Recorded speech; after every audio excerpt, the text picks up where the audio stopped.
Continuamos en Ciudadanos. En este caso vamos a presentar a Federico Storani, ex ministro del Interior de la Nación, ex diputado. El gusto de saludarlo. ¿Cómo le va?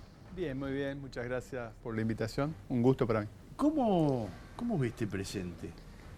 Bueno, voy a usar el lugar común, muy complicado, difícil.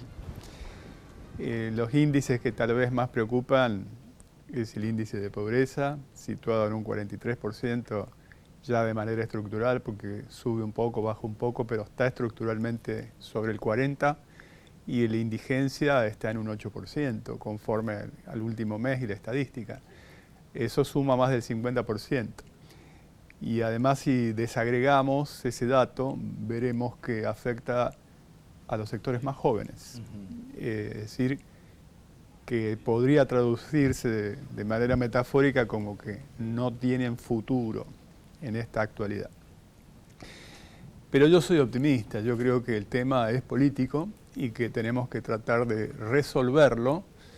Si por definición, si una crisis es profunda y prolongada en el tiempo como es esta, lo que corresponde es ampliar la base de sustentación, encontrar denominadores comunes que puedan convertirse en políticas de Estado y ser perdurables en el tiempo. Storani, ¿por qué usted dice que la crisis es política y no económica? Porque yo creo que la falta de estabilidad política lleva a la profundización de la crisis económica. Lo mismo que pasó en el 2001. En gran medida, y usted fíjese, me está dando un excelente ejemplo, buenísimo, porque cuando existió inmediatamente después de esa muy profunda crisis del 2001, un acuerdo político que tuvo dos liderazgos importantes que debemos rescatarlos, el de Raúl Alfonsín, que para mí es muy caro, pero también el de Eduardo Duhalde, y lograron un gobierno de coalición. Por ejemplo, tanto Banossi como Jaunarena, de origen radical, permanecieron en el gabinete, uno en justicia, el otro en defensa. Primero vino René Lenikov, que salió de la bomba que estaba armada, que era la convertibilidad, y posteriormente avanzó en un círculo virtuoso Roberto Lavagna, y tuvimos un periodo de crecimiento. Pero hubo rumbo político que generó las condiciones para la posibilidad de salir de ese instrumento tan nocivo como era la convertibilidad y a su vez poder enfrentar la crisis y crecer y tener niveles de desarrollo como no se recuerdan en mucho tiempo. ¿Y usted no ve una relación, un parecido, una vinculación entre estos grupos de poder económico que están golpeando al gobierno a través de la inflación, a través de los aumentos de precios injustificados? ¿No ve una relación con aquellos grupos que voltearon al gobierno de Raúl Alfonsín? ¿Se acuerda que Alfonsín dijo, me van a hacer salir escupiendo sangre, y finalmente lo lograron? ¿No ve un parecido entre aquellos enemigos de la democracia y esto?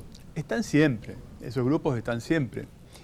La conquista democrática ha sido una lucha muy, muy larga, y lo que nos sacudimos en todo caso fueron las dictaduras militares, pero no los grupos concentrados de privilegio que intentan afectar el sistema democrático. También se expresa esa concentración de privilegios en el favor mediático, eso es muy, muy evidente. Con cuatro tapas lo volteo, le dijeron. Sí, pero no, ahora ni tapa. Hay algunos canales de televisión que son comité de campaña de determinados candidatos. Eso es casi más que evidente. Por lo tanto, yo creo que no es que son independientes, como dice un amigo mío, de los reyes de España, pero en realidad responden fuertemente a intereses económicos, a intereses concentrados. Lo que pasa es que las formas han cambiado. Ahora no va a un golpe de Estado. Esos intereses concentrados orientan la política, descalifican a lo que ellos llaman casta, meten todo el mundo en la bolsa. Hay buenos, por supuesto, y otros muy malos, como en todas las actividades, pero ellos meten todo en la bolsa, de esa manera descalifican la política para sustituir la política, con algunos que le responden casi automáticamente a esos intereses. No pasa solamente en la Argentina, este es un discurso global, acaba de pasar en España, es el discurso predominante de Trump en los Estados Unidos, fue el discurso de Bolsonaro. Claro. Es global, es global. Y Federico, si mira al radicalismo, hoy el papel que ocupa, dónde están, dónde se han puesto, digo, se habla de la posibilidad de Abad con Patricia Bullrich. Decía Ricardo Alfonsín desde España hoy temprano, yo no me fui del radicalismo, el radicalismo se corrió a la derecha. ¿Cuál es el rol que le ve al partido? Bueno, no el que usted acaba de señalar, obviamente. Acabamos de concluir una convención el lunes pasado que van felizmente en la dirección contraria. Ratificó las precandidaturas del radicalismo, tanto la de Gerardo Morales, gobernador de Jujuy y presidente del partido, como la de Facundo Manes, que tendrán que concurrir a una PASO. Por otro lado, planteó mejorar y ampliar los niveles de alianzas, pero con sectores afines, y puso límites muy claros a esos sectores, a los llamados halcones, a los que coquetean con los mal llamados... ¿Quiénes son? En nombres, ¿quiénes son los que no? Bueno, Bullrich coquetea claramente y además es una de las noticias del día de hoy, que ha dicho públicamente que en caso de llegar al gobierno tendría un acuerdo legislativo con los legisladores de Milei. Para nosotros Milei es un límite más que infranqueable. Bueno, el propio presidente del partido lo ha tratado de desquiciado. A ver, yo creo que está desquiciado.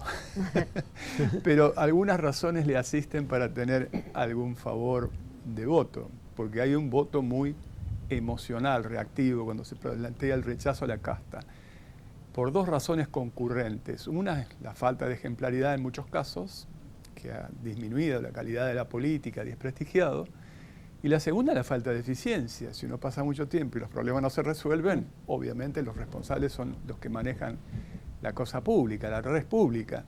Ahora, cuando uno desagrega las propuestas y pasa al factor más racional, aún sus potenciales votantes vacilan. Cuando dice que va a suprimir el Banco Central, por ejemplo, ¿cómo hace un país sin tener un instrumento como el Banco Central en el medio de una pandemia? No tiene un instrumento para defenderse, aquí, en Europa y en cualquier lugar del mundo. Que va a dolarizar la economía.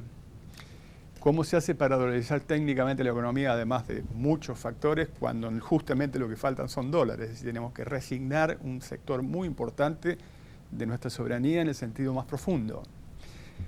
Cuando plantea endiosar el mercado para la venta de órganos humanos, yo lo exagero, pero diría vender un riñón para comer un bife. O, por ejemplo, el libre mercado de ventas de armas de fuego, que produce más de una tragedia por día en la principal potencia del mundo, que es Estados Unidos de Norteamérica, por el lobby de la Asociación del Rifle, que no se lo pueden sacudir. O, por ejemplo, cuando niega el calentamiento global. Hace 3 años que tuvimos una sequía que dejó exhaustos a los productores agropecuarios y le produjo al país enormes pérdidas por el cambio climático. O es un negador serial también de los derechos de las mujeres. Se llama libertario, pero niega los derechos de las mujeres, es misógino. Y para completar este cuadro, plantea sustituir la educación pública, que ha sido uno de los pilares de desarrollo de la Argentina, por un voucher, que va a acentuar las desigualdades. Cuando uno ve esa cantidad de disparates, todos juntos, y le interpela al potencial votante, ahí entra, vacila. Pero cuando va al factor emocional,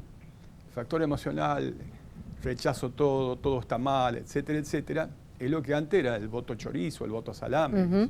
Bueno, ahora es el voto Milei. Usted está diciendo que para el radicalismo Milei es el límite. Patricia Bullrich, por lo que acaba de decir recién, dijo que en caso de ganar va a ser una alianza legislativa. En la Argentina que se viene se necesita de diálogo, porque va a ser muy difícil gobernar el país a partir del 10 de diciembre del 2023, gane quien gane. Ya se sabe que con algunos sectores del peronismo no va a haber prácticamente diálogo, con la izquierda tampoco, y hay que buscar nuevos consensos y nuevos diálogos. ¿No está bien consensuar con Milei para llegar a acuerdos y sacar las leyes que Argentina necesita? Vamos a poner un poco las cosas en su lugar. Yo creo que la democracia es necesariamente diálogo. Ahora, yo estoy planteando de algún nivel más allá del diálogo, un nivel de alianza para compartir determinado tipo de proyectos que ya, con todo lo que acabo de decir, es prácticamente incompatible. No encuentro puntos en común. Ojalá los hubiera, pero no los encuentro. Por lo tanto, yo creo que lo que hay que hacer es buscar afinidad de proyectos, justamente, de propuestas, con otros sectores que las manifiesten de manera más abierta. Le voy a contar algo que puede ejemplificar mejor lo que estoy tratando de expresar. El primer discurso del presidente de la Nación actual Alberto Fernández, justamente en la primera asamblea legislativa, antes de la pandemia, una semana antes que se hiciera el encierro, propuso, entre otras cosas, la creación de un Consejo Económico y Social, ustedes se acordarán, Sí. por ley. Nosotros nos sentimos animados en ese momento y yo personalmente me entrevisté con él y le dije que en ese caso, habiendo antecedentes legislativos de radicales, de socialistas, de peronistas, para la creación de un consejo que integre sectores empresarios, de la producción, del trabajo, los trabajadores, de las universidades nacionales, de los diferentes credos religiosos, de diferentes organismos sociales, iba a tener la legitimidad de una ley, que es el pluralismo del Congreso, y por lo tanto una fuerza muy importante, legitimidad, fuerza, pluralismo, para poder encarar algunas de las cuestiones que se planteaban de fondo. ¿Lo hizo? No, no lo hizo. Lo hizo por decreto y puso posteriormente a Belis, que anuló ese proyecto. Ujú. Entonces, en la definición de justicia vamos a dar a cada uno lo suyo, ¿no? Hay algunos que tienen responsabilidad, porque después amago con lo de Vicentín, salimos algunos públicamente a bancar, porque era un tema de quiebra fraudulenta, y después retrocede, hagámonos cargo. Bueno, no, más allá de que Carut no sé la fuente que tendrá para decir que hay un sector del peronismo que no va a respetar no sé qué, la democracia. Mi pregunta sector es, golpista que vos defendés. estoy hablando con el señor. No, está bien. Mi pregunta es, Storani, usted integró el gobierno de la Alianza. Sí. Y en un momento, cuando ese gobierno tomaba un rumbo económico que era ir al precipicio, usted dijo, no, paren, si hacen esto yo me voy. Sí. Y a diferencia de otros que a lo mejor se quedaron para seguir cobrando, usted se fue. Sí. Mi pregunta es, hoy, en ese en Juntos por el Cambio, hay actores de ese gobierno que fueron compañeros o colegas o como quiera llamarle suyos. ¿Qué visión tiene sobre, por ejemplo, Guillermo López Murphy, que ahora da clases sobre cómo arreglar la economía, o la misma También. Patricia Bullrich, que está diciendo que se va a aliar legislativamente con Milei? ¿Qué visión tiene de esto? Bueno, claramente yo estoy en las antípodas. Es bueno la referencia, porque hay una serie que acaba de salir, Sí, todavía no la vi, pero dicen que está bueno, está bien. diciembre 2001, que el disparador es justamente cuando yo renuncio. Sí. ¿Le hicieron justicia con la serie y con el personaje? Esa parte sí. ¿La vio la serie, Sí, la Federico? vi. Yo quería dejarlo para el final, pero le Sí. pregunto porque, digo, viene Pero a eso. ¿Le hicieron justicia con el personaje usted o renuncia, le pusieron pero- uno No, medio? yo tenía más pinta en esa época. Todos se quejan de los actores. Usted renuncia en la serie de la Rúa, plantea que usted caminando por el país en ese momento era peligroso. Bueno, porque tenía llegada a muchos sectores juveniles, a lo que era la coordinadora y demás. Además, nosotros habíamos hecho el tema de la alianza, usted no se olvide, 3 años antes, Sí. con Chacho Álvarez y con Bordón, en la confitería El Molino. Ujú. Por lo tanto, teníamos una propuesta que en todo caso el gobierno de la Rúa significaba una transición para una cuestión transversal, si se quiere, más progresista. Esa era nuestra visión. Cuando viene la propuesta de López Murphy de un ajuste Sí. que afectaba principalmente la educación pública, en una reunión de gabinete yo planteé que eso era absolutamente inviable porque nos iba a enfrentar con la base social que nos había puesto en el gobierno. Ujú.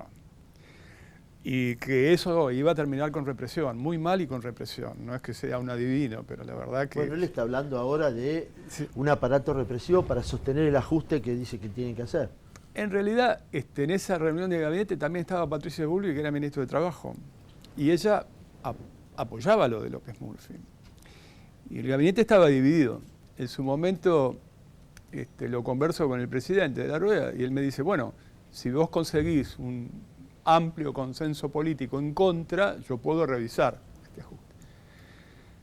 Para mí se abrió una esperanza y entonces trabajé con el bloque de diputados, de senadores, con los gobernadores y conseguí un amplísimo respaldo sí, claro. político. Y cuando fui, contento, animado, No. lo vi vacilar.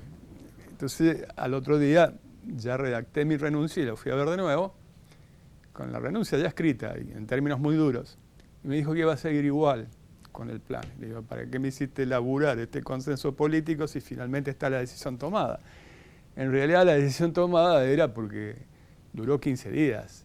La verdadera cuestión era la llegada de Cavallo, que era mucho peor todavía, con el argumento de que quien armó la bomba de la convertibilidad era el que tenía que desarmar la bomba. Están todos chiflado, esto termina muy mal, y renuncié sin ningún tipo de especulación, no podía quedarme, pero no me fui a mi casa.